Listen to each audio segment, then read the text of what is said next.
When I came out of hospital, it was really hard to adapt because of my brain injury. It was hard to understand everything that was going on around me, and it was kind of different.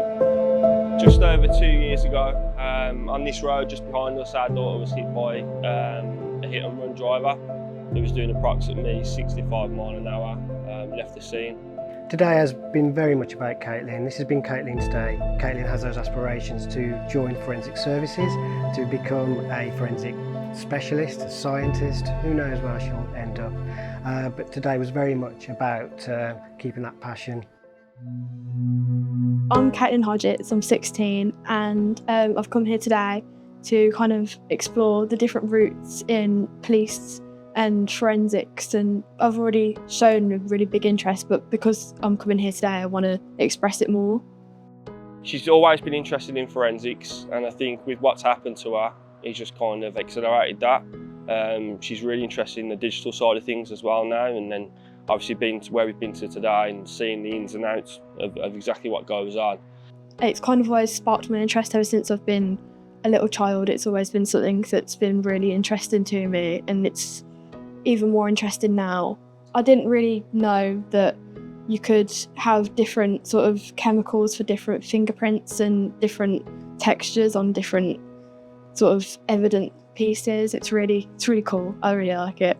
We've had a great day where we've been able to see inside the police forensics unit, and it's been lovely to meet people that have actually worked on Caitlin's case, and they've been able to put like a human to the work they've done, but also for Caitlin to see like what she could be doing in the future. Days like today where we've been to the centre and we found out exactly what goes on with the cases, you kind of understand why. Like, the process is long, but you know, the investigations that they have to do take time. And then our liaison officer, like, he was like a massive part of our journey and keeping us informed with communication of where we were going all along. That was vital to us. Thanks to a robust investigation jointly shared between Forensic Collision Investigation and the Serious Collision Investigation Unit, we were able to provide the right evidence to help the driver realise his wrongdoing very early on and enter a guilty plea.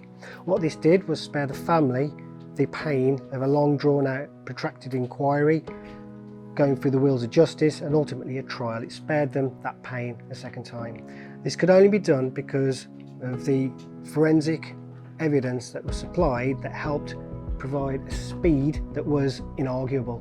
Caitlin was extremely lucky to still be alive. You know, she got hit at mid 60 miles an hour. Getting hit at 30 miles an hour can have a catastrophic change of events on people's outcomes of their lives. Nothing can ever prepare you for what we've been through and what we are going through. I don't want any other family to ever go through that. It's one of the worst things you could possibly imagine. Just don't do it. It ruins lives. Getting somewhere 5 minutes earlier, you could ruin not just one person's lives. Our whole lives have been changed forever. Seeing everyone doing really well and then me being kind of set back, and I was smart before and I was failing everything afterwards. But I put the effort in and I worked hard and I pushed through it, and I'm getting really good results right now through my mocks, my most recent mocks. So I'm hoping, and I'm really hopeful that I get really good results for my actual GCSEs. Just seeing the pure determination, my daughter's an inspiration to all of us. You know, the way she works physically and mentally just to get by. I'm really interested in going into digital forensics. It's always been something I've been good at. I've always been good at computing, and watching digital forensics online and reading about it, and then coming here today and seeing the digital forensics, it's all kind of really inspired me to do something like that in the future. I think she's made for a role in the police service, and I think it'd be a perfect fit for him because she's a determined young lady. Seeing how everyone worked for me through tough times, it kind of made me want to repay them in a way, but I didn't know how, apart from doing what they do and just showing that I can do this with other people. I can give back to the people that are going through tough times as well, and it's kind of just helping each other out, and it's really inspired me to be a better person.